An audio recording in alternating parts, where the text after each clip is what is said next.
Assalamualaikum warahmatullahi wabarakatuh. Nama saya Arya Hakti Fitriansyah dari R12 dengan NIM akhir 079 C1 C021 079. Di sini akan membuat video tentang perpajakan 2 dengan judul pajak pertambahan nilai. Dan dosen pengampu saya mata kuliah perpajakan 2 ini yaitu Bapak Dr. Wirmi Eka Putra SE MSI. Baik, langsung saja. Pajak pertambahan nilai atau PPN adalah pungutan yang dibebankan atas transaksi jual beli barang dan jasa yang dilakukan oleh wajib pajak pribadi atau wajib pajak badan yang telah menjadi pengusaha kena pajak atau PKP. Jadi yang berkewajiban memungut, menyetor, dan melaporkan PPN adalah para pedagang atau penjual yang sudah terkena PKP tersebut. Namun, pihak yang berkewajiban membayar semua PPN tersebut adalah konsumen akhir. Dalam hal ini, perubahan terkait tarif PPN berdasarkan Undang-Undang Nomor 42 Tahun 2009 Pasal 7 dan menggunakan Undang-Undang HPP harmonisasi peraturan objek dan objek.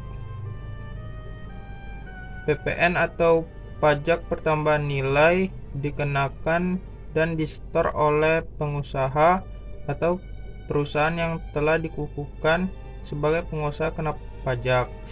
Yang dikenakan pajak pertambahan nilai atau biasa disebut dan objek PPN adalah penyerahan barang kena pajak atau BKP dan jasa kena pajak JKP di dalam daerah pabean yang dilakukan oleh pengusaha, impor barang kena pajak, dan pemanfaatan barang kena pajak tidak berwujud dari luar daerah pabean di dalam daerah pabean.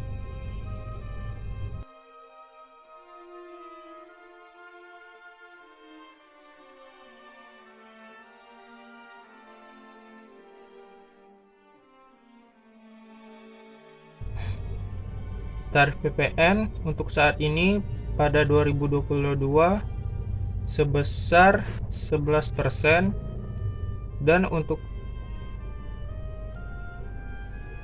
akan mengalami kenaikan sebesar 12% paling lambat diberlakukan pada 1 Januari 2025.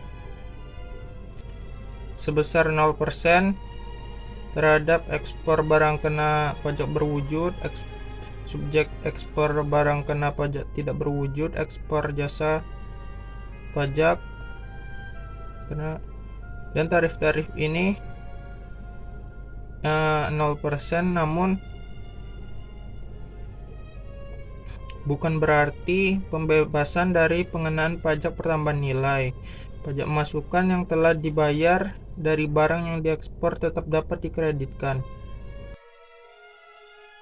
Tarif pajak sesuai dengan mana Undang-Undang Nomor 42 Tahun 2009 Pasal 7, kisaran paling rendah 5% dan paling tinggi sebesar 15%, sebagaimana diatur oleh peraturan pemerintah juga.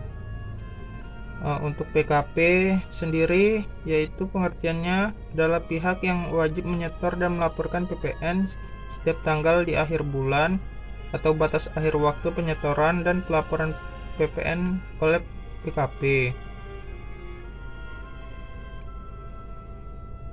Jika pengusaha tidak dapat mencapai transaksi dengan jumlah 4,8 miliar tersebut, maka pengusaha dapat langsung mencabut permohonan pengukuhan sebagai PKP.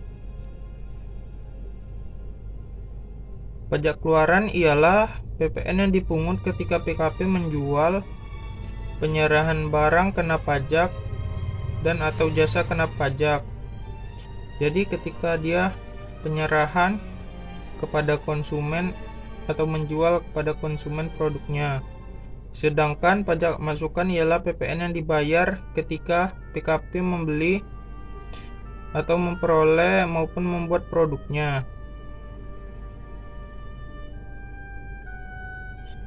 Yaitu PPN masukan ini berdasarkan perolehan barang kena pajak dan atau jasa kena pajak.